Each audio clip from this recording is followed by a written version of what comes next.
আসসালামু আলাইকুম রহমতুল্লাহি বারাকাতু। আমি Jamil, launch lover of Bangladesh Facebook page YouTube channel থেকে যারা দেখছেন সবাইকে স্বাগতম। আপনারা দেখছেন এমবি মানিক 4, যা লঞ্চটি চরমোনাই স্পেশাল ট্রিপে ডুবে গিয়েছিল এবং তাকে রিকভারি করে খুব সুন্দর 3 তলায় পরিণত করা হয়েছে। পুরোপুরি 3 তলা মাস্টার ব্রিজ। আগেও 3 তলায় ছিল, কিন্তু আগের স্টাইলটা অন্যরকম ছিল, আর এখন বর্তমান স্টাইল খুব সুন্দর। পুরোপুরি আন্নিকে গোলাকার করা হয়েছে এবং আন্নিকে ফুলানো হয়েছে এবং বর্তমান স্টাইলে তাকে খুব গর্জিয়াস দেখাচ্ছি। দেখতেই পাচ্ছেন এমবি মানিক 4, যা এখন পুরোপুরি তার লুক দৃশ্যমান এবং খুব দ্রুতই তাকে কাজ সম্পন্ন করে পানিতে ভাসানো হবে এবং তার নির্দিষ্ট রুট শরীয়তপুর নৌ রুটে যুক্ত করা হবে। দেখতেই পাচ্ছেন এমবি মানিক 4।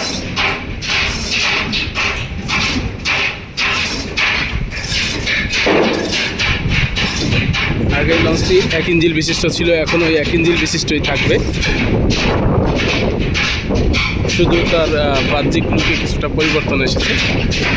আগে ছিল ইউনিক ডিজাইন পরিবর্তন করে, এখন বর্তমানে আর্নিকে গোল করা হয়েছে এবং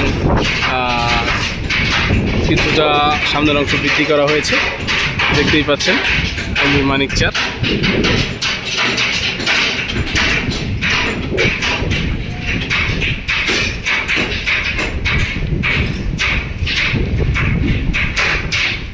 এখনও পিছনের ফ্যান্টারের বহুত কাজ বাকি আছে।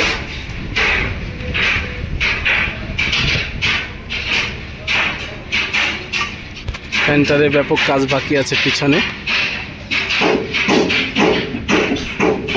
এবং ইঞ্জিনে 1 ইঞ্জিন বিশিষ্টই থাকবে। ইঞ্জিনের প্রপার লাইন সিস্টেমে কোনো পরিবর্তন আসবে না, আগে যেরকম ছিল ওরকমই থাকবে।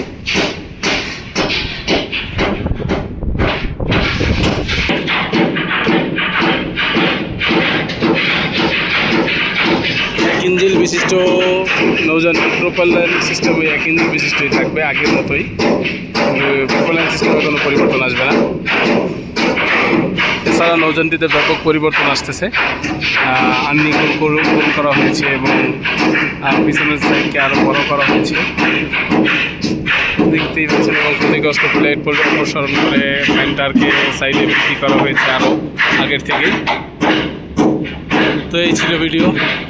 পরবর্তী ভিডিও দেখার জন্য আমন্ত্রণ রইল, এবং ইউটিউবে যারা আছেন তারা সবাই আমার চ্যানেলটি সাবস্ক্রাইব করে পাশে থাকা বেল আইকনটি বাজিয়ে দেবেন, যাতে পরবর্তী ভিডিও পেতে পারেন। আর ফেসবুক প্রোফাইলে যারা আছেন তারা আমার পেজটি লাইক করবেন, ফলো করবেন, শেয়ার করবেন ভিডিও। আসসালামু আলাইকুম রহমতুল্লাহি।